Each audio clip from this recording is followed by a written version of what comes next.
नमस्कार. मी प्राध्यापक संतोष कर्डक, वाणिज्य विभाग, मराठा विद्याप्रसारक समाजाचे श्रीमती विमलाबेन खेमजी तेजुकाया कला विज्ञान आणि वाणिज्य महाविद्यालय देवळाली कॅम्प. विद्यार्थी मित्रांनो, आज आपण TY.BCom या वर्गाच्या marketing management paper second semester 6 या विषयातील ॲग्रिकल्चर मार्केटिंग कृषी विपणन याचा अभ्यास करणार आहोत. त्या अगोदर मागच्या लेक्चर्सला आपण काय बघितले त्याचा एक रिकॅप घेऊया. प्रथमतः आपण मागील लेक्चरला बेंच मार्किंगचे फायदे जे आहेत ते अभ्यासले होते आणि त्याचबरोबर बेंच मार्किंग ही संकल्पना जी आहे ती अभ्यासलेली आहे. आता बेंच मार्किंग म्हणजे काय, तर बाजारपेठेमध्ये सर्वोत्तम असणारी जी कंपनी किंवा व्यवसाय संस्था आहे तर त्या व्यवसाय संस्थेची आपल्या व्यवसाय संस्थेशी तुलना करणं, ती कोणते तंत्र वापरते त्या तंत्रांची आपल्या तंत्रांशी तुलना करणं आणि आपल्या तंत्रामध्ये सुधारणा करण्याचा प्रयत्न करणं म्हणजे बेंचमार्किंग होय. आता या बेंचमार्किंगचे फायदे काय होतात, तर यामध्ये जर बघितलं आपण तर पहिला बेंचमार्किंगचा फायदा होतो तो म्हणजे श्रमावरील खर्च कमी होतो. आता श्रमावरील खर्च कसा कमी होतो, तर ज्यावेळेस आपण इतर सर्वोत्तम व्यवसाय संस्थेशी तुलना करतो तर ती व्यवसाय संस्था कोणते तंत्रज्ञान वापरते किंवा अवलंबते त्या तंत्रज्ञानाचा वापर आपल्याला आपल्या व्यवसाय संस्थेमध्ये करता येतो आणि साहजिकच आपला श्रमावरील खर्च जो आहे तो कमी होतो. त्याचबरोबर उत्पादन दर्जा सुधारण्यासाठी बेंचमार्किंगमुळे एक फायदा होतो की जेणेकरून आपण ज्यावेळेस तुलना करतो दुसऱ्या व्यवसाय संस्थेशी त्यामुळे त्यांचा उत्पादनाचा दर्जा उच्च का आहे हे समजतं आपल्याला. त्याचबरोबर आपण त्यांची वेबसाईट असेल त्यावरती बघून आपल्या उत्पादनाचा दर्जा आपल्याला कशा पद्धतीने सुधारता येईल हे आपल्याला बघता येतं. साहजिकच त्यांचं तंत्रज्ञान आपण आपल्या व्यवसायामध्ये जर वापरलं तर उत्पादनाचा दर्जा सुधारणं आपल्याला सहजपणे शक्य होतं. तिसरा फायदा होतो बेंचमार्किंगचा, तो म्हणजे विक्री आणि नफा यामध्ये वाढ होते. साहजिकच आहे, आपला श्रमावरील खर्च कमी होतो, उत्पादनाचा दर्जा वाढतो. उत्पादनाचा दर्जा वाढल्या कारणाने आपली बाजारपेठेमध्ये असणारी जी विक्री आहे ती विक्री वाढते आणि विक्री वाढली म्हणजेच आपल्या नफ्यामध्ये मोठ्या प्रमाणात वाढ होत असते. चौथा फायदा आहे म्हणजे स्पष्टता. स्पष्टता बेंचमार्किंगचा हा सर्वात महत्त्वाचा फायदा आहे, मीन्स क्लॅरिटी. आपल्याला स्पष्टपणे सहजपणे आपल्या लक्षात येतं की बेंचमार्किंगचा वापर केल्या कारणाने आपल्या व्यवसाय संस्थेमध्ये किती बदल झालेले आहे किंवा कोणत्या प्रकारचे बदल झाले ते आपल्याला स्पष्टपणे दिसून येतात. आणि शेवटचा फायदा आहे बेंचमार्किंगचा, तो म्हणजे तात्काळ परिणाम. ज्यावेळेस आपण इतर व्यवसाय संस्थेशी आपल्या व्यवसाय संस्थेची तुलना करत असतो तर त्याचा परिणाम जो आहे तो आपल्याला लगेच दिसून येत असतो. अशा पद्धतीने मागील लेक्चरला आपण बेंचमार्किंग ही संकल्पना आणि त्याचबरोबर बेंचमार्किंगचे फायदे अभ्यासलेले आहे. आजचा आपण सेशन अजेंडा बघूया. आज आपण कृषी विपणनाचा अर्थ, त्यानंतर कृषी विपणनाच्या विविध व्याख्या, त्यानंतर कृषी विपणनाचे प्रकार, त्यानंतर कृषी विपणनातील दोष किंवा उणिवा आणि कृषी विपणनातील जे काही दोष आहेत किंवा उणिवा किंवा अजून त्याला आपण समस्या असं म्हणतो तर यावरती कोणत्या उपाययोजना करता येणार आहेत हे आजच्या लेक्चर्समध्ये आपण बघणार आहोत. नेक्स्ट आहे आपल्या आजच्या लेक्चर्सचे लर्निंग ऑब्जेक्टिव्ज. पहिलं लर्निंग ऑब्जेक्टिव्ह आहेच आज आपलं, ते म्हणजे कृषी विपणनाची संकल्पना समजावून घेणं. दुसरं लर्निंग ऑब्जेक्टिव्ह आहे ते म्हणजे कृषी विपणनाचे जे वेगवेगळे प्रकार आहेत ते अभ्यासणं. आणि तिसरं लर्निंग ऑब्जेक्टिव्ह आहे कृषी विपणनाच्या समस्या आणि त्याचबरोबर त्या समस्यांवरती कोणकोणत्या उपाययोजना करता येणार आहेत त्याचा अभ्यास करणे. असे एकूण 3 लर्निंग ऑब्जेक्टिव्ज आपण डोळ्यासमोर ठेवून आजचं लेक्चर्स घेणार आहोत. त्यानंतर प्रथमतः बघूया तो म्हणजे कृषी विपणनाचा अर्थ. कृषी म्हटलं की शेती आपल्या सहजपणे डोळ्यासमोर येतं. आता जसं बघितलं आपण तर कृषी विपणन ही संकल्पना जी आहे ही कृषी आणि विपणन या 2 शब्दांपासून तयार झालेली आहे. भारतात जर बघितलं तर कृषी हा सर्वात महत्त्वाचा उद्योग किंवा व्यवसाय म्हणून बघितला जातो. त्याचं कारणही असं आहे की भारत हा देश जो आहे तो कृषीप्रधान देश म्हणून आणि त्याचबरोबर खेड्यांचा देश म्हणून ओळखला जातो. आजही भारतामध्ये जर बघितलं तर 1/3 एवढी लोकसंख्या जी आहे ती कृषी व्यवसायावरती अवलंबून आहे. कृषी विपणनाच्या बाबतीत जर आपण विचार केला तर नवीन औद्योगिक धोरणं स्वीकारली आणि त्यानंतर वाहतुकीमध्ये क्रांती झाली, बाजारपेठांचा विस्तार झाला आणि या कारणाने मोठ्या प्रमाणावरती कृषी उत्पादन व्हायला सुरुवात झाली आणि त्यातूनच कृषी विपणन ही संकल्पना जी आहे ती पुढे आलेली आहे. आता कृषी विपणनात बघितलं आपण तर कृषी विपणनामध्ये शेतकरी आणि ग्राहक जे आहेत यांना दिल्या जाणाऱ्या सर्व दृश्य आणि अदृश्य स्वरूपाच्या सेवांचा समावेश होतो. मग यामध्ये दृश्य आणि अदृश्य स्वरूपाच्या कोणत्या सेवा आहेत? तर यामध्ये वित्तपुरवठा आहे, वाहतूक आहे, त्यानंतर श्रेणीकरण आहे, प्रमाणीकरण आहे. या सर्व सेवांचा समावेश कृषी विपणनामध्ये केला जात असतो. त्यानंतर आपण बघूया ते म्हणजे कृषी विपणनाच्या व्याख्या. वेगवेगळ्या तज्ज्ञांनी कृषी विपणनाच्या वेगवेगळ्या व्याख्या केलेल्या आहेत. प्रथमतः पहिली व्याख्या बघूया ती म्हणजे आचार्य अगरवाल यांनी केलेली व्याख्या, की कृषी विपणन हा सर्व कृतींचा अभ्यास आहे. काय म्हटलं त्यांनी पहिलं, की कृषी विपणन हा अशा सर्व कृतींचा अभ्यास आहे की ज्यामध्ये शेतकरी उत्पादनांच्या आदानांचा वापर करतो. आदान म्हणजे काय, तर त्याला आपण म्हणतो इनपुट. इंग्लिशमध्ये जर वर्ड बघितला तर इनपुट म्हणजे आपल्याला शेतीमधून उत्पादन घ्यायचं असेल तर त्यासाठी आपण जे काही बी बियाणे वगैरे टाकतो किंवा जी मेहनत करतो ते म्हणजे आपलं झालं इनपुट. म्हणून म्हटलं जातं की ज्यामध्ये शेतकरी उत्पादनांच्या आदानांचा वापर करतो आणि त्यातून निर्माण होणारे उत्पादन, बरोबर आहे. आपण बी बियाणे टाकले, मेहनत केली, त्यातून जे उत्पादन तयार होणार आहे ते उत्पादन हे शेतकऱ्यांपासून ग्राहकांपर्यंत पोहोचविलं जातं. त्याला आपण कृषी विपणन असे म्हणतो. बघा, शेतकरी काय करणार, ते उत्पादन तयार करेल, तयार झालेले जे उत्पादन जे आहे ते ग्राहकांपर्यंत पोहोचवलं जातं. त्याला कृषी विपणन असं म्हटलं जातं. दुसरी व्याख्या बघूया कृषी विपणनाची, ती म्हणजे रिचर्ड कोल्हस यांनी केलेली व्याख्या आहे, की कृषी विपणनामध्ये अशा सर्व व्यावसायिक कृतींचा समावेश होतो. बघा, पहिल्याच लाईनमध्ये आपल्याला क्लिअर होतं आहे की कृषी विपणनामध्ये सर्व व्यावसायिक कृती ज्या आहेत त्या कृतींचा समावेश होतो, की ज्यामध्ये कृषी उद्योगात निर्माण केलेल्या वस्तू आणि सेवांचा जोपर्यंत संभाव्य ग्राहकांना लाभ होत नाही, म्हणजे जो आपलं उत्पादन जे आहे किंवा कृषी उद्योग जे आहे त्यामध्ये निर्माण केलेले जे सेवा असतील किंवा वस्तू आहे त्यांचा जोपर्यंत संभाव्य ग्राहकांना लाभ होत नाही तोपर्यंत ज्या कृती केल्या जातात त्या सर्व कृतींचा त्यामध्ये समावेश होत असतो. म्हणजे थोडक्यात आपल्याला या दोन्ही व्याख्यांवरून असं लक्षात येईल की कृषी विपणन म्हणजे कृषी उद्योगात निर्माण झालेल्या वस्तू आणि सेवा जोपर्यंत संभाव्य ग्राहकांना त्याचा लाभ होत नाही तोपर्यंत जी जी वेगवेगळे कार्य आपण करतो त्या सर्व कार्यांचा किंवा कृतींचा समावेश कृषी विपणनामध्ये होत असतो. नेक्स्ट बघूया आता आपण कृषी विपणनाचे प्रकार. आता कृषी विपणनाचे मूळ एकूण जर बघितलं आपण तर 7 प्रकार आहेत. यामध्ये जर बघितलं आपण तर पहिला प्रकार बघूया तो म्हणजे स्थळानुसार प्रकार किंवा स्थळानुसार वर्गीकरण. यामध्ये एकूण त्याचे 4 उपप्रकार पडतात. पहिला आहे तो म्हणजे खेडेगावातील बाजारपेठ.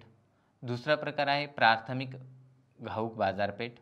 दुसरा आहे दुय्यम घाऊक बाजारपेठ आणि चौथा प्रकार येतो तो म्हणजे अंतिम स्वरूपातील बाजारपेठ. हे एकूण 4 प्रकार जे आहेत ते स्थळानुसार केलेल्या वर्गीकरणानुसार येतात. पॉईंट्स आहे क्षेत्रीय विस्ताराच्या आधारे वर्गीकरण. यामध्ये देखील एकूण 4 याचे उपप्रकार पडतात. पहिला प्रकार आहे तो म्हणजे स्थानिक बाजारपेठ. दुसरा आहे प्रादेशिक बाजारपेठ.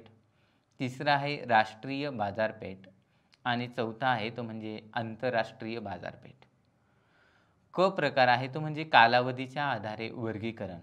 त्यामध्ये अल्पकालीन बाजारपेठ, दुसरा दीर्घकालीन बाजारपेठ आणि तिसरा कायमस्वरूपी बाजारपेठ. त्यानंतर पुढचा प्रकार आहे विनिमयाच्या आधारे केले गेलेलं वर्गीकरण. तर विनिमयाच्या आधारे एकूण 4 प्रकार पडतात. घाऊक विक्री बाजारपेठ, किरकोळ विक्री बाजारपेठ, हजर बाजारपेठ आणि वायदा बाजारपेठ. अशा प्रकारे हे एकूण चार प्रकार विनिमयाच्या आधारे केलेले आहे. त्यानंतरचा पुढचा प्रकार आहे तो म्हणजे सुविधा संख्येच्या आधारे केले गेलेलं वर्गीकरण. याचे देखील दोन उपप्रकार पडतात, ते म्हणजे सर्वसाधारण बाजारपेठ आणि विशेषीकृत बाजारपेठ. त्यानंतर पुढचा आहे तो म्हणजे स्पर्धात्मकतेच्या आधारे केले गेलेलं वर्गीकरण. त्यामध्ये पूर्ण स्पर्धायुक्त बाजारपेठ आणि अपूर्ण स्पर्धायुक्त बाजारपेठ असे दोन उपप्रकार पडतात. आणि शेवटचा प्रकार आहे तो म्हणजे विपणन व्यवस्थेच्या आधारे वर्गीकरण. यामध्ये देखील दोन उपप्रकार पडतात. त्यामध्ये उत्पादनावस्था बाजारपेठ आणि उपभोक्ता बाजारपेठ असे दोन उपप्रकार पडतात. अशा पद्धतीने हे एकूण 7 जे आहेत ते महत्त्वाचे 7 प्रकार कृषी विपणनाचे आहे. आता आपण याचे सविस्तर बघूया. त्यामध्ये पहिला आहे तो म्हणजे कृषी विपणनाच्या प्रकारांमध्ये स्थळ किंवा ठिकाणाच्या आधारे वर्गीकरण. यामध्ये पहिला प्रकार पडतो तो म्हणजे खेडेगावातील बाजारपेठ, की जी बाजारपेठ लहान लहान गावांमध्ये किंवा खेडेगावांमध्ये स्थित असते. अशा बाजारपेठेला आपण खेडेगावामधील बाजारपेठ म्हणतो. आपण जर बघितलं, मी सुरुवातीलाच सांगितलं की भारत हा देश कृषीप्रधान देशाबरोबरच खेड्यांचा देश म्हणून देखील ओळखला जातो. साहजिकच आहे, आपण जर खेडेगावामध्ये जर बघितलं तर आजही आपल्याला तिथे लहान लहान बाजारपेठा ज्या आहेत त्या अस्तित्वात असलेल्या दिसतात. म्हणून साधीशी व्याख्या आपण लक्षात ठेवू शकतो की जी बाजारपेठ लहान लहान गावांमध्ये किंवा खेड्यांमध्ये स्थिर झालेली असते, अशा बाजारपेठेला खेडेगावातील बाजारपेठ असं म्हणतात. दुसरा प्रकार आहे तो म्हणजे प्राथमिक घाऊक बाजारपेठ, की ज्या बाजारपेठामध्ये कृषी उपयोगी सुविधांचे उत्पादन म्हणजे शेतीशी उपयोगी असलेल्या ज्या सुविधा असतील त्यांचं उत्पादन हे ज्या ठिकाणी घेतलं जातं, अशा गावाच्या जवळच केंद्र स्वरूपामध्ये जी बाजारपेठ स्थित झालेली असते, अशा बाजारपेठेला प्राथमिक घाऊक बाजारपेठ असे म्हणतात. यामध्ये सहजपणे आपल्या लक्षात येईल की ह्या बाजारपेठेचं एक वैशिष्ट्य असं आहे की या बाजारपेठेमध्ये कृषी उपयोगी सुविधांचं उत्पादन जे आहे ते या बाजारपेठेमध्ये खरेदी विक्रीचे व्यवहार केले जात असतात. पुढचा प्रकार आहे तो म्हणजे दुय्यम घाऊक बाजारपेठ. दुय्यम घाऊक बाजारपेठ जी आहे ती जिल्ह्याच्या मुख्यालयाच्या ठिकाणी स्थित झालेली असते. म्हणजेच आपल्या नाशिक जिल्हा असेल तर नाशिक जिल्ह्याच्या ठिकाणी जी बाजारपेठ असेल ती बाजारपेठ म्हणजे आपली कोणती झाली? दुय्यम घाऊक बाजारपेठ. या बाजारपेठेमध्ये जर बघितलं आपण तर मोठ्या प्रमाणावरती खरेदी आणि विक्रीचे व्यवहार जे आहे ते केले जात असतात. म्हणून साधंसं लक्षात ठेवू शकतो आपण की जिल्ह्याच्या मुख्यालयाच्या ठिकाणी जी बाजारपेठ स्थित झालेली असते, अशा बाजारपेठेला दुय्यम घाऊक बाजारपेठ असे म्हणतात. चौथा प्रकार आहे तो म्हणजे अंतिम स्वरूपातील बाजारपेठ. म्हणजेच की ज्या बाजारपेठेत उत्पादने ही थेट ग्राहकांना विकली जातात, म्हणजेच अंतिम उपभोक्त्यांना विकली जातात, अशा बाजारपेठेला अंतिम स्वरूपातील बाजारपेठ असे म्हणतात. म्हणजे ह्या बाजारपेठेमध्ये जर आपण बघितलं तर जे काही उत्पादन जे आहे ते अंतिम ग्राहकांना विक्री केलं जातं, म्हणून तिला अंतिम स्वरूपातील बाजारपेठ असे म्हणतात. या बाजारपेठेमध्ये विक्रेते आणि अंतिम उपभोक्ते किंवा ग्राहक हे या बाजारपेठेमध्ये उपलब्ध असतात आणि यांच्या माध्यमातून खरेदी विक्रीचे व्यवहार जे आहेत ते केले जात असतात. पुढचा आहे प्रकार ब पॉईंट्स, क्षेत्रीय विस्ताराच्या आधारे वर्गीकरण. यातला पहिला उपप्रकार आहे तो म्हणजे स्थानिक बाजारपेठ. या बाजारपेठेमध्ये खरेदी विक्रीचे व्यवहार करणारे ग्राहक आणि विक्रेते हे त्याच परिसरातील असतात. म्हणजेच या स्थानिक बाजारपेठेचं जर आपण उदाहरण घेतलं तर म्हणजे खरेदी करणारे जे खरेदीदार म्हणजेच ग्राहक आणि त्याचबरोबर विक्री करणारे जे विक्रेते जे आहेत ते एकाच परिसरातील असतात. म्हणजेच त्यांच्या ज्या परिसर असेल त्या परिसरामधलेच ते असतात. अशी जी बाजारपेठ असते तिला आपण स्थानिक बाजारपेठ म्हणतो. म्हणजेच या बाजारपेठेमध्ये येणारे खरेदीदार आणि विक्रेते हे दूरवरून आलेले नसतात, हे त्याच परिसरातील किंवा जवळच्या गावामधील असतात. म्हणून अशा बाजारपेठेला स्थानिक बाजारपेठ असे म्हणतात. मग आता उदाहरणार्थ या बाजारपेठेमध्ये जर बघितलं आपण तर दूध वगैरे खरेदी विक्री, त्यानंतर फळे भाज्या खरेदी विक्रीचे व्यवहार जे आहेत या स्थानिक बाजारपेठेमध्ये केले जातात, म्हणून तिला आपण स्थानिक बाजारपेठ असे म्हणतो. दुसरा प्रकार आहे क्षेत्रीय आधाराचे विस्ताराच्या आधारे वर्गीकरण. त्यामध्ये प्रादेशिक बाजारपेठ. मग या बाजारपेठेमध्ये खरेदी विक्रीचे व्यवहार करणारे वेगवेगळ्या क्षेत्रातून एकत्रित आलेले असतात. म्हणजेच वेगवेगळ्या ठिकाणावरून इथे विक्री करण्यासाठी किंवा खरेदी करण्यासाठी आलेल्या ज्या व्यक्ती आहेत त्या वेगवेगळ्या प्रदेशातून आलेल्या असतात. म्हणून मग अशा बाजारपेठेला काय म्हणायचं? प्रादेशिक बाजारपेठ. प्रादेशिक या शब्दानुसारच आपल्याला सहजपणे कळतं की ते वेगवेगळ्या प्रदेशामधून वस्तूंची खरेदी किंवा विक्री करण्यासाठी आलेले असतात, म्हणून तिला प्रादेशिक बाजारपेठ असे म्हणतात. याचं उत्तम उदाहरण देता येईल आपल्याला. अन्नधान्य बाजारपेठ जी आहे किंवा धान्याची जी बाजारपेठ आहे, या बाजारपेठेमध्ये खरेदीसाठी आलेले खरेदीदार आणि विक्रीसाठी आलेले विक्रेते हे वेगवेगळ्या प्रदेशातून आलेले असतात. त्यानंतरचा पुढचा प्रकार बघूया. यातला तिसरा प्रकार तो म्हणजे राष्ट्रीय बाजारपेठ. या बाजारपेठेतील खरेदीदार आणि विक्रेते राष्ट्रीय स्तरावर विविध वस्तूंची देवाणघेवाण करतात. आता या बाजारपेठेत जर आपण बघितलं तर ही विशिष्ट एखाद्या गावापुरती किंवा एखाद्या प्रदेशापुरती नसते, तर ही पूर्ण राष्ट्रासाठी ही बाजारपेठ असते. म्हणून या बाजारपेठेमध्ये केले जाणारे खरेदी विक्रीचे व्यवहार जे आहेत ते देखील मोठ्या प्रमाणावरती असतात. म्हणजेच पूर्ण भारतातून आपल्या या बाजारपेठेमध्ये खरेदी विक्रीचे व्यवहार जे ते होऊ शकतात. म्हणून मग सहजपणे आपण असंही लक्षात ठेवू शकतो की जे बाजारपेठेतील खरेदीदार आणि विक्रेते राष्ट्रीय स्तरावर विविध वस्तूंची देवाणघेवाण किंवा खरेदी विक्री करतात, अशा बाजारपेठेला राष्ट्रीय बाजारपेठ असे म्हणतात. चौथा प्रकार आहे याचा तो म्हणजे आंतरराष्ट्रीय बाजारपेठ. इंटरनॅशनल मार्केट म्हणतो आपण त्याला. ही बाजारपेठ जागतिक स्तरावरची असते आणि या बाजारपेठेमध्ये जर बघितलं आपण शक्यतो तर सोने, चांदी, कॉफी यासारख्या वस्तूंचे व्यापार जो तो केला जातो. म्हणजेच आंतरराष्ट्रीय म्हणजे वेगवेगळ्या देशांचे जे काही ग्राहक असतील किंवा व्यापारी जे असतील ते या बाजारपेठेमध्ये वस्तूंची खरेदी विक्री करण्याचे व्यवहार करतात, म्हणून तिला आंतरराष्ट्रीय बाजारपेठ असतात असं म्हटलं जातं. आंतरराष्ट्रीय म्हणजेच आपल्या देशाची सीमा ओलांडून इतर देशांच्या बाजारपेठेमध्ये खरेदी विक्रीचे व्यवहार करणं किंवा आपल्या देशामध्ये इतर देशातील व्यापारी जे आहेत ते वस्तूंची किंवा सेवांची खरेदी विक्री करतात, म्हणून तिला आपण आंतरराष्ट्रीय बाजारपेठ असे म्हणतो. याचं उदाहरण पुन्हा एकदा लक्षात ठेवा. या बाजारपेठेमध्ये सोने, चांदी, कॉफी यासारख्या वस्तूंचे खरेदी विक्रीचे व्यवहार जे ते होत असतात. पुढचा प्रकार आहे क, तो म्हणजे कालावधी अंतराच्या आधारे कृषी विपणनाचे प्रकार. यामध्ये पहिला येतो म्हणजे अल्पकालीन बाजारपेठ. ही बाजारपेठ जी आहे ती अतिशय थोड्या कालावधीसाठी अस्तित्वात असते, म्हणून तिला अल्पकालीन बाजारपेठ असे म्हणतात. अगदी थोड्या कालावधीसाठी. याचं उत्तम उदाहरण मी सांगेल तुम्हाला की दुधाची असणारी बाजारपेठ जर बघितली तुम्ही तर सकाळी अगदी विशिष्ट कालावधीसाठी असते, त्यानंतर ती बाजारपेठ बंद होऊन जाते. संध्याकाळी पुन्हा ती बाजारपेठ अस्तित्वात येणार आहे विशिष्ट कालावधीसाठी. तो कालावधी संपला की ती बाजारपेठ बंद होते. तसंच मांस असेल वगैरे, तर यासाठीची जी बाजारपेठ असेल ती बाजारपेठ अल्पकालीन बाजारपेठ असते. ओके. फक्त आपण एवढं लक्षात ठेवलं की जी बाजारपेठ केवळ थोड्या कालावधीसाठी अस्तित्वात असते अशा बाजारपेठेला अल्पकालीन बाजारपेठ असे म्हणतात. ह्याचा दुसरा प्रकार आहे कालावधी अंतराच्या आधारे, तो म्हणजे दीर्घकालीन बाजारपेठ.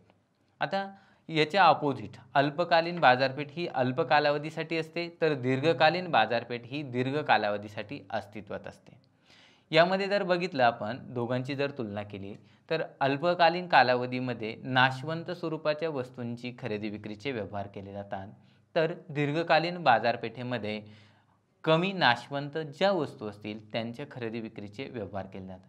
कारण या दीर्घकालीन बाजारपेठेचा कालावधी जो आहे तो जास्त असतो. मग यामध्ये कोणत्या वस्तूंची खरेदी विक्री केली जाते तर उदाहरणार्थ अन्नधान्य, तेलबिया की ज्या काय कमी नाशवंत असतात, अशा वस्तूंची खरेदी विक्रीचे व्यवहार दीर्घकालीन बाजारपेठेमध्ये केले जातात. तिसरा प्रकार आहे तो म्हणजे कायमस्वरूपी बाजारपेठ. ही बाजारपेठ जी आहे ती कायमस्वरूपी अस्तित्वात असते, कंटिन्युअस असते. मग अशा प्रकारच्या बाजारपेठेला कायमस्वरूपी बाजारपेठ असे म्हणतात.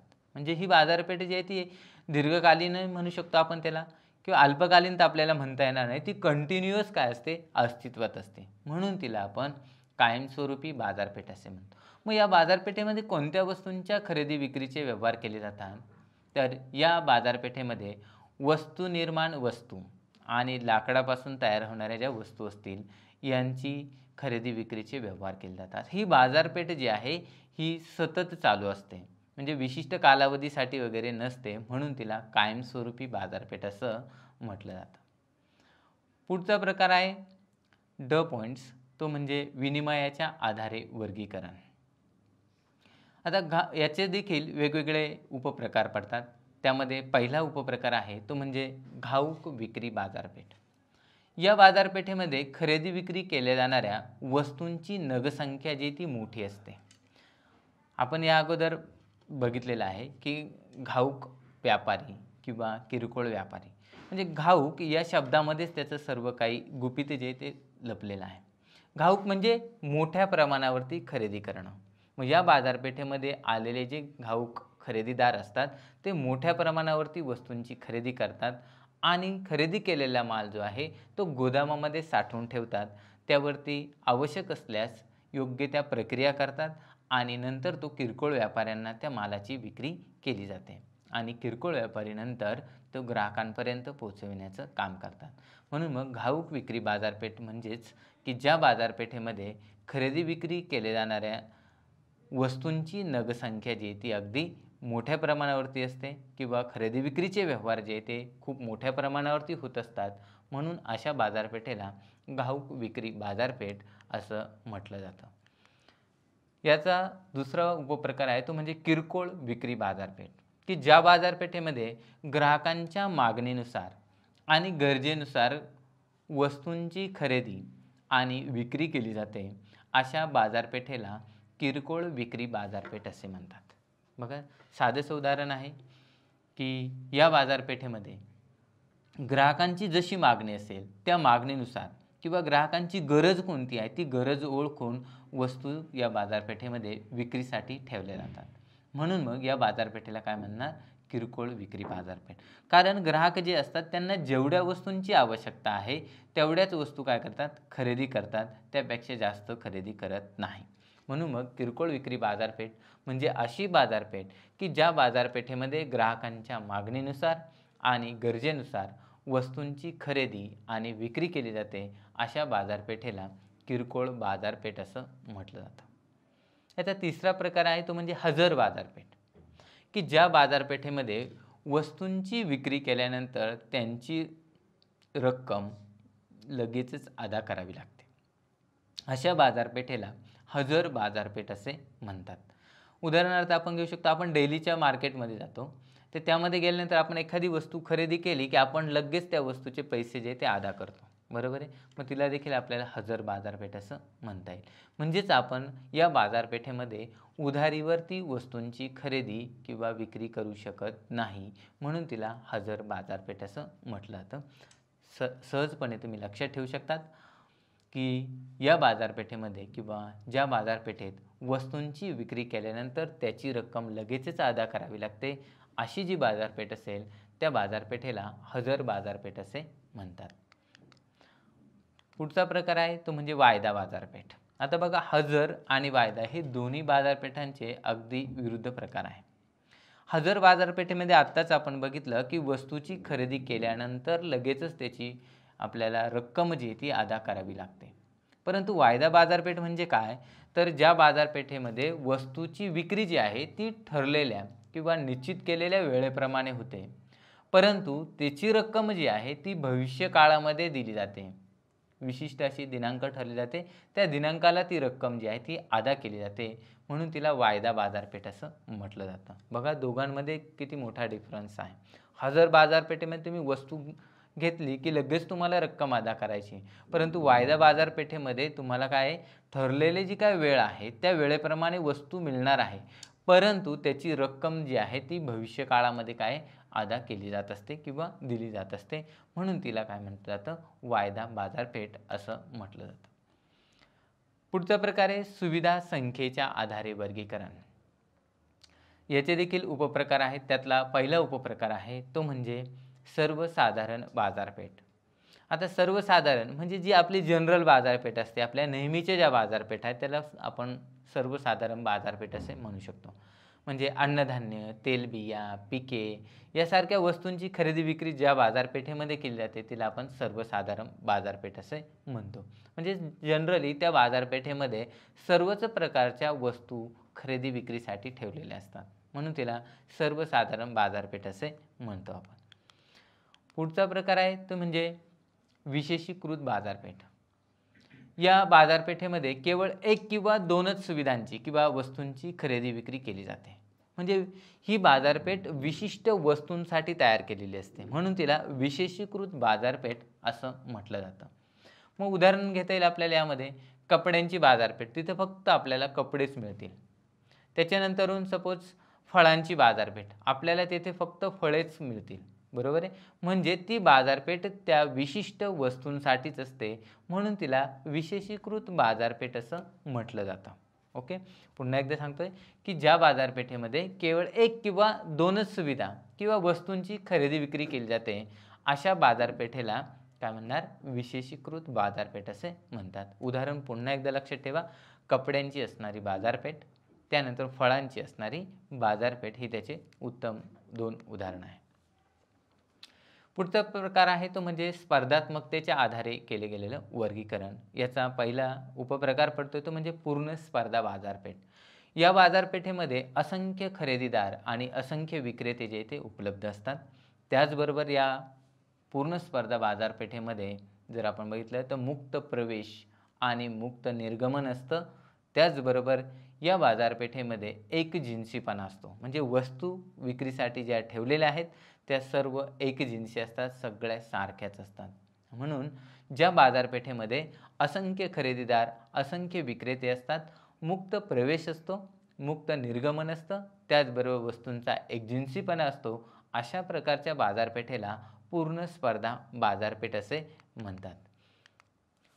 पुढचा दुसरा प्रकार आहे तो म्हणजे अपूर्ण स्पर्धायुक्त बाजारपेठ, की ज्या बाजारपेठेमध्ये वस्तूंच्या व्यापारामध्ये अल्पाधिकार असतो, म्हणजेच मक्तेदारी जे आहे याचा अभाव दिसून येतो, अशा बाजारपेठेला अपूर्ण स्पर्धायुक्त बाजारपेठ म्हणतात. या बाजारपेठेमध्ये आपल्याला मक्तेदारी म्हणजेच मोनोपॉली जी आहे ती दिसून येत नाही. मक्तेदारी म्हणजे एकच व्यक्ती असेल त्या बाजारपेठेमध्ये, विक्रेता, आणि खरेदीदार असंख्य असतील तर त्याला आपण मक्तेदारी म्हणतो. तर ही मक्तेदारी अपूर्ण स्पर्धायुक्त बाजारपेठेमध्ये आपल्याला दिसून येणार नाही. त्यानंतरचा पुढचा प्रकार आहे तो म्हणजे विपणन व्यवस्थेच्या आधारे केले गेलेलं वर्गीकरण.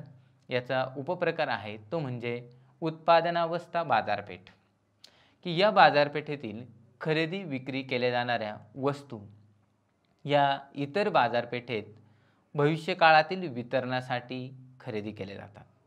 अशा प्रकारची जी बाजारपेठ असेल तर तिला आपण उत्पादनावस्था बाजारपेठ म्हणतो.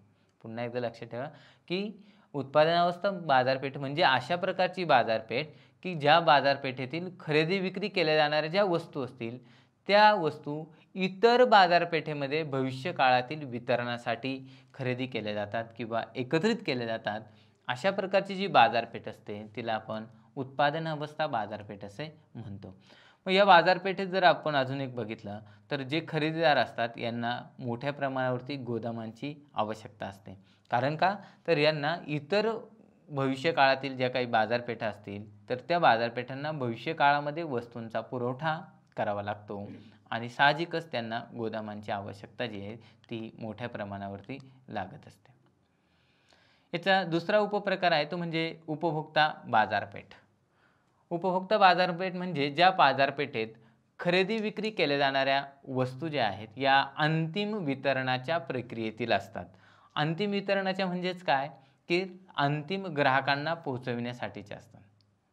म्हणजेच या बाजारपेठेमध्ये खरेदी विक्रीचे जे व्यवहार आहेत व्यापारी आणि ग्राहक यांच्यामध्ये होत असतो. म्हणून अशा बाजारपेठेला उपभोक्ता बाजारपेठ असे म्हणतात. म्हणजे आपण सहजपणे लक्षात घेऊ शकतो की या बाजारपेठेमध्ये खरेदी करणारे जे आहेत हे अंतिम उपभोक्ते असतात, म्हणजेच अंतिम ग्राहक असतो. म्हणून या बाजारपेठेला उपभोक्ता बाजारपेठ असे म्हणतात. आता हे झाले आपले कृषी विपणनाचे वेगवेगळे प्रकार बघितले आपण. यानंतर आता ज्यावेळेस आपल्याला भारतामध्ये कृषी विपणन करायचं असेल तर हे कृषी विपणन करताना आपल्याला वेगवेगळ्या समस्यांना सामोरं जावं लागतं किंवा कृषी विपणन करताना वेगवेगळे दोष दिसतात आपल्याला किंवा काही उणिवा दिसून येत असतात. मग हे दोष किंवा उणिवा कोणत्या आहेत हे आपल्याला माहीत असणं गरजेचं आहे.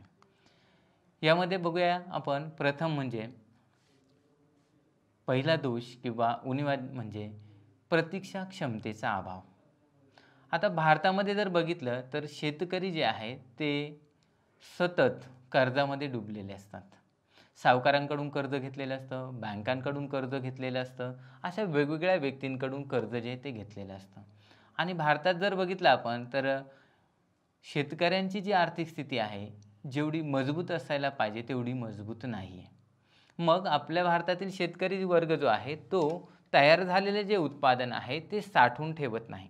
मग त्याला जी किंमत मिळेल त्या किमतीला लगेचच तो विक्री करून टाकतो. त्याचं कारण आत्ताच मी सांगितलं की वेगवेगळ्या प्रकारचे कर्ज घेतलेले असतात आणि सावकारांचा त्यांच्या मागे तगादा असतो आणि या कारणांमुळे ते जी किंमत मिळेल त्या किमतीला काय करतात, तो शेतीचा माल जो आहे तो विक्री करतात.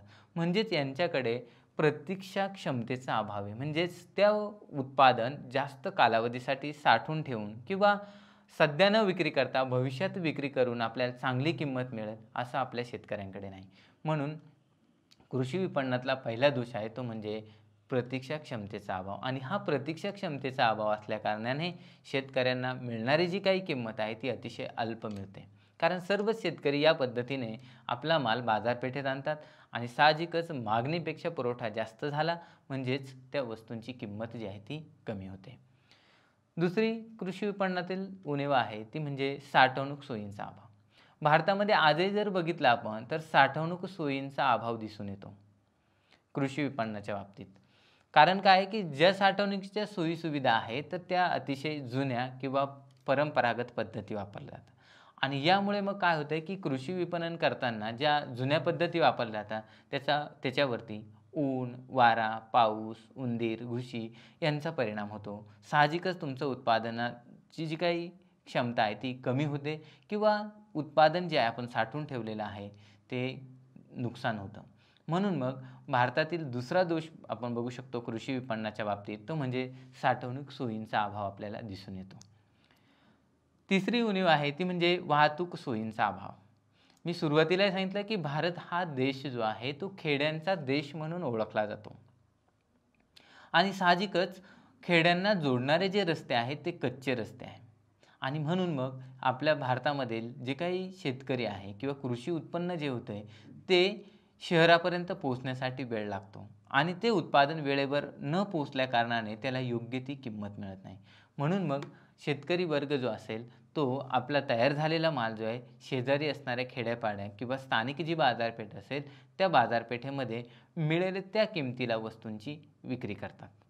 साहजिकच त्यांची आर्थिक परिस्थिती जी आहे ती सुधारत नाही.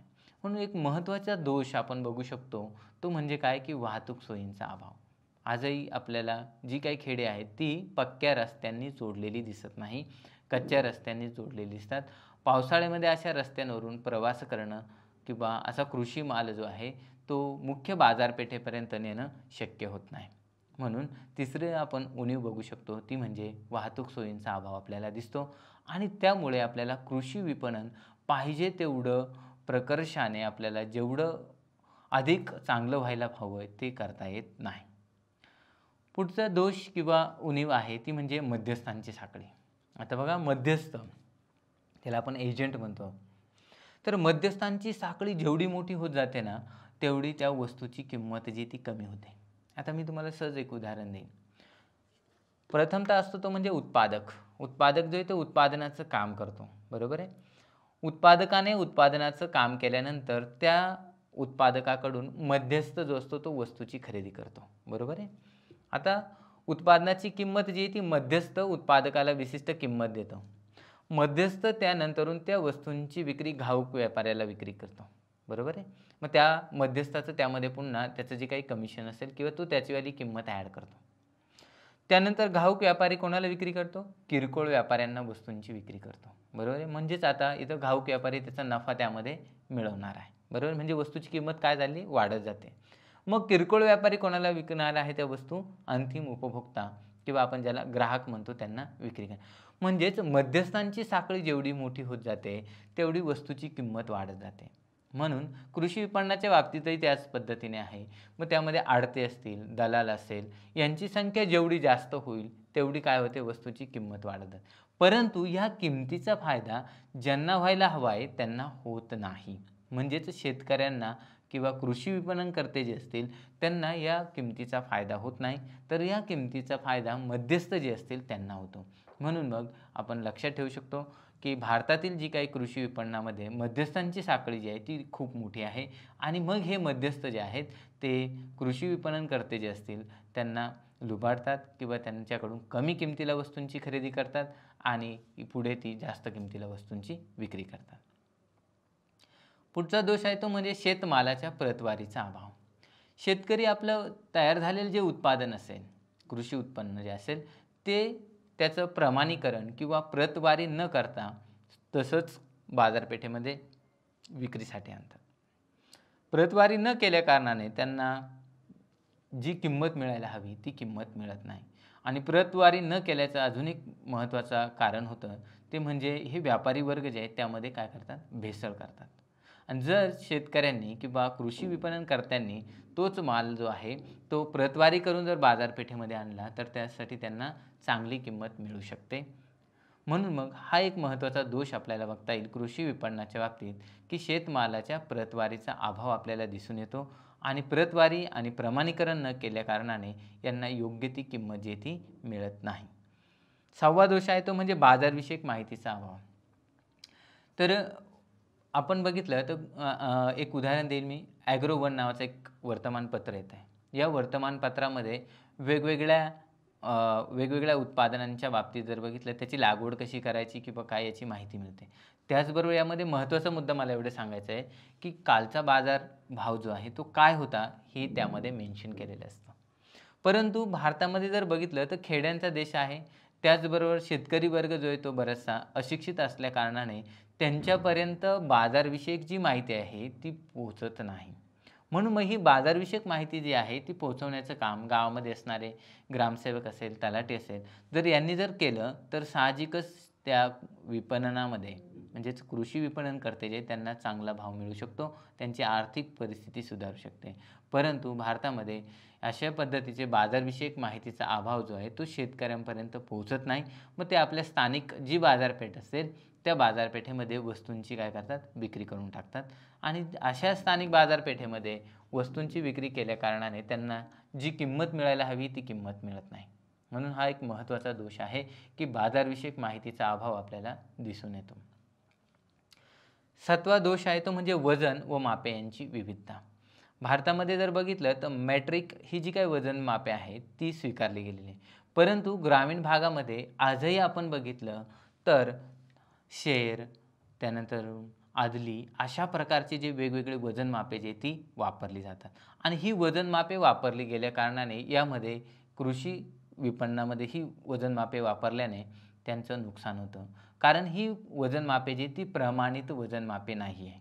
मग प्रमाणित वजन मापे जी आहे ती मेट्रिक जी आहेत ही वजन मापे प्रमाणित मानली जातात. परंतु ग्रामीण भागामध्ये ही अशी वेगवेगळ्या प्रकारची वजन मापे वापरली कारणाने इथे शेतकऱ्यांचं किंवा कृषी विपणन करणारे जे आहेत यांचं मोठ्या प्रमाणावरती नुकसान होतं. त्यानंतरचा पुढचा दोष आहे तो म्हणजे अनेक प्रकारचे कपट व्यवहार केले जातात. म्हणजेच थोडक्यात की यामध्ये कृषी विपणन करताना यामध्ये भेसळ करणं, त्यानंतर वजन मापामध्ये फेरफार करणं अशा प्रकारचे अनेक कपट व्यवहार केले जातात आणि त्यामध्ये कृषी विपणनकर्ते जे आहेत त्यांना फसवलं जातं. आणि शेवटचा आहे दोष तो म्हणजे शेतकरी संघटनांचा अभाव. आज आपण जर बघितलं तर भारतामध्ये वेगवेगळ्या प्रकारच्या संघटना अस्तित्वात आहे. वेगवेगळ्या कर्मचाऱ्यांच्या वेगवेगळ्या संघटना अस्तित्वात, परंतु शेतकरी संघटना ज्या आहेत त्यांचा अभाव दिसून येतो. म्हणजेच शेतकरी वर्ग जो आहे तो संघटित व्हायला पाहिजे, परंतु शेतकरी वर्ग जो आहे तो संघटित होत नाही. आणि जोपर्यंत शेतकरी वर्ग संघटित होणार नाही तोपर्यंत शेतकऱ्यांना याच परिस्थितीमध्ये राहावं लागणार आहे. म्हणून जर शेतकरी वर्ग जर संघटित झाला तर साहजिकच त्यांची एक संघटना जर झाली तर त्या संघटनेच्या माध्यमातून ते त्यांच्या समस्या, अडचणी सरकारपुढे मांडू शकतात आणि त्यांच्या उत्पादनाला जी हवी ती किंमत ते मिळवण्याचा प्रयत्न करू शकतात. परंतु यामध्ये जर बघितलं आपण तर शेतकरी वर्गापेक्षा व्यापारी वर्ग जो आहे तो संघटित आहे आणि शेतकऱ्याच्या मालाची किंमत शेतकरी न ठरवता, म्हणजेच जो उत्पादक आहे तो न ठरवता व्यापारी वर्ग ठरवत असतो. आणि म्हणून मग यामध्ये शेतकऱ्यांचं खूप मोठ्या प्रमाणावरती नुकसान होताना आपल्याला दिसून येतं. यानंतर आपण बघूया ते म्हणजे कृषी विपणनाच्या ज्या आता आपण 9 समस्या बघितल्या, तर या कृषी विपणनाच्या समस्यांवरती आपल्याला काय उपाययोजना करता येऊ शकतात. पहिलं आहे ते म्हणजे मालाचे प्रमाणीकरण आणि श्रेणीकरण करणं. म्हणजे कृषी मालाचं जर आपण प्रमाणीकरण आणि योग्य असं श्रेणीकरण जर केलं तर त्यामुळे काय होणार आहे, कृषी मालाला योग्य ती किंमत जी ती मिळू शकते. मग प्रमाणीकरण आणि श्रेणीकरण करणं म्हणजे काय, तर शेतकऱ्यांच्या बाबतीत जर विचार केला आपण तर चांगला माल असेल तो बाजूला करणं, म्हणजे श्रेणी ठरवणं. अ श्रेणी, ब श्रेणी, क श्रेणी अशा पद्धतीची श्रेणी. मग अ श्रेणीमध्ये तुम्ही सर्वोत्तम असणारा माल ठेवू शकता, ब मध्ये थोडंसं कमी दर्जाचा माल, क मध्ये अतिशय कमी दर्जाचा माल. अशा प्रकारचं जर तुम्ही श्रेणीकरण जर केलं तर शेतकऱ्यांना किंवा हे कृषी विपणनकर्ते जे आहेत त्यांना मालाची योग्य ती किंमत मिळू शकते. दुसरी उपाययोजना आपण करू शकतो ती म्हणजे मध्यस्थांचे उच्चाटन करणं. मी सांगितलं की मध्यस्थ जे आहेत या मध्यस्थांची साखळी खूप मोठ्या प्रमाणावरती आहे आणि या मध्यस्थांच्या साखळीचं जर आपण उच्चाटन केलं, म्हणजेच ही मध्यस्थांची साखळी जर कमी केली तर साहजिकच या कृषी उत्पादन जे आहे त्याला चांगली किंमत मिळू शकते. तिसरी उपाययोजना आहे ती म्हणजे वाहतुकीच्या सोयींचा विकास करणे. की आजही मी सांगितलं सुरुवातीला की खेड्यांमध्ये पक्क्या रस्त्यांचा अभाव दिसून येतो आपल्याला. मग अशा ठिकाणी जर वाहतुकीच्या सोयी ज्या आहेत त्या जर उपलब्ध करून दिल्या, म्हणजेच रस्ते जर चांगले असेल तर साहजिकच तेथून बाजारपेठेमध्ये येणारा जो माल आहे तो त्वरित येऊ शकतो आणि माल जर त्वरित आला तर काय होणार आहे, त्या वस्तूला बाजारपेठेमध्ये चांगली किंमत मिळू शकते. म्हणजेच वाहतुकीच्या सोयीसुविधा ज्या आहेत त्यांचा जर विकास केला तर कृषी विपणन जे आहे त्यामध्ये अजून वाढ होऊ शकते आणि त्याचबरोबर कृषी विपणनकर्ते जे आहेत त्यांना चांगली किंमत मिळू शकते. त्यानंतर वजन माप जे आहेत त्यामध्ये दशमान पद्धतींचा वापर करणं. मी आत्ताच सांगितलं की भारतामध्ये आजही भारतातील जे खेडे आहेत त्या खेड्यांमध्ये ज्या पारंपरिक वजन मापाच्या पद्धती ज्या आहेत त्या वापरलेल्या आहेत, परंतु वजन मापामध्ये जर दशमान पद्धतींचा म्हणजेच मॅट्रिक्स पद्धती ज्या आहेत, तर वजनमाप कायदा 1958 त्याच्यानुसार जर त्या मॅट्रिक्स पद्धतीचा जर वापर केला तर इथे कृषी विपणनकर्ते जे आहेत तर त्यांचं कुठल्याही प्रकारचं नुकसान जे ते होणार नाही. म्हणजेच आपल्या असणाऱ्या ग्रामीण भागातल्या ज्या वजन मापाच्या पद्धती आहे की शेर, आदुली वगैरे ह्या ज्या पद्धती आहे त्या जर बंद केल्या तर साहजिकच कृषी विपणन जे आहे ते अधिक प्रभावी ठरू शकतं आणि आपल्या आर्थिक विकासामध्ये अजून महत्त्वाचा जी काही वाढ आहे ती होऊ शकते. त्यानंतर बाजार समाचार प्रसारण की शेतकऱ्यांच्या बाबतीत ही सर्वात महत्त्वाचं आपण उपाययोजना समजू शकतो. कारण शेतकऱ्यांना एवढा वेळही नसतो की कुठल्या बातम्या बघा किंवा एवढं वर्तमानपत्र वाचा. त्याचबरोबर शेतकऱ्यांचं अशिक्षिततेचं प्रमाण जे आहे ते जास्त आहे आणि या कारणाने मग काय आहे की बाजार समाचार प्रसारण जे आहे ते गावागावामध्ये असणारे ग्रामसेवक असेल किंवा तलाठी असेल यांनी जर त्यांना बाजारविषयक माहिती जर दिली की कोणत्या बाजारपेठेमध्ये काल कुठल्या वस्तूला काय किंमत होती, तर त्या पद्धतीने काय करू शकतात, कृषी विपणन करते त्या बाजारपेठेमध्ये वस्तूंची विक्रीसाठी नेऊ शकतात किंवा उपलब्ध करून देऊ शकतात. म्हणून मग जर बाजार समाचार प्रसारण जर केलं मग त्यामध्ये वेगवेगळ्या वर्तमानपत्रातून करू शकतो, रेडिओवरती करू शकतात, टी व्हीवरती केले जाऊ शकतं किंवा नियतकालिका असेल वगैरे. आणि गावामध्ये एखादा विशिष्ट फलक असेल तर त्या फलकावरती दररोज असणारा कृषीविषयक जर बाजारभाव लिहिला आणि त्याचबरोबर गावामध्ये जर अनाऊन्स केलं गेलं की काल ह्या भाजीसाठी इतका भाव होता, त्या भाजीसाठी असं प्रत्येक बाबतीत जर अनाऊन्स केलं गेलं तर साहजिकच कृषी विपणन जे ते अधिक प्रभावी होऊ शकतं. त्यावरती ही उपाययोजना योग्य ठरू शकते. त्यानंतरचा पुढचा येते म्हणजे नियंत्रित बाजारपेठेची स्थापना. नियंत्रित आणि अनियंत्रित हे दोन शब्द आहे. नियंत्रित म्हणजे ज्याच्यावरती कोणाचं तरी नियंत्रण असणार आहे. अनियंत्रित म्हणजे ज्यावरती कोणाचंही नियंत्रण नसतं, त्याला आपण अनियंत्रित बाजारपेठ असे म्हणतो.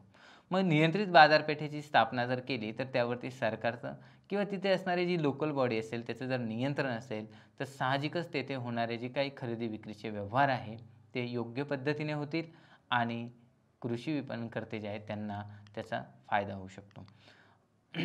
अशा पद्धतीने आपण आज या कृषी विपणनातील उपाययोजनांचा अभ्यास केला आहे. यामध्ये आज तुम्हाला मी विद्यार्थी मित्रांनो तुम्हाला एक स्टुडंट्स असाइनमेंट देतो आहे. तर यामध्ये 2 क्वेश्चन आहे. पहिला क्वेश्चन आहे तो म्हणजे कालावधीच्या आधारे कृषी विपणनाचे प्रकार स्पष्ट करा. आणि दुसरा प्रश्न आहे कृषी विपणन म्हणजे काय आणि कृषी विपणनातील दोष स्पष्ट करा. आज आपण कृषी विपणनाचा अर्थ, व्याख्या आणि त्याचबरोबर कृषी विपणनाचे विविध प्रकार जे त्यांचा अभ्यास केलेला आहे. परंतु ह्या कृषी विपणनाच्या प्रकारांचा अभ्यास करत असतानाच कृषी विपणनामध्ये कोणकोणते दोष येतात आणि ते दोष दूर करण्यासाठी किंवा त्या उणिवा दूर करण्यासाठी आपण कोणत्या उपाययोजना करू शकतो, या उपाययोजनांचा देखील आजच्या लेक्चर्समध्ये आपण अभ्यास केलेला आहे. विद्यार्थी मित्रांनो, पुढच्या लेक्चरसाठी आपण विपणन आसूचना प्रणाली ही संकल्पना अभ्यासणार आहोत. त्याचबरोबर निर्मित वस्तू विपणन आणि कृषी विपणन या दोघांमध्ये काय फरक आहे याचा आपण अभ्यास करणार आहोत. धन्यवाद.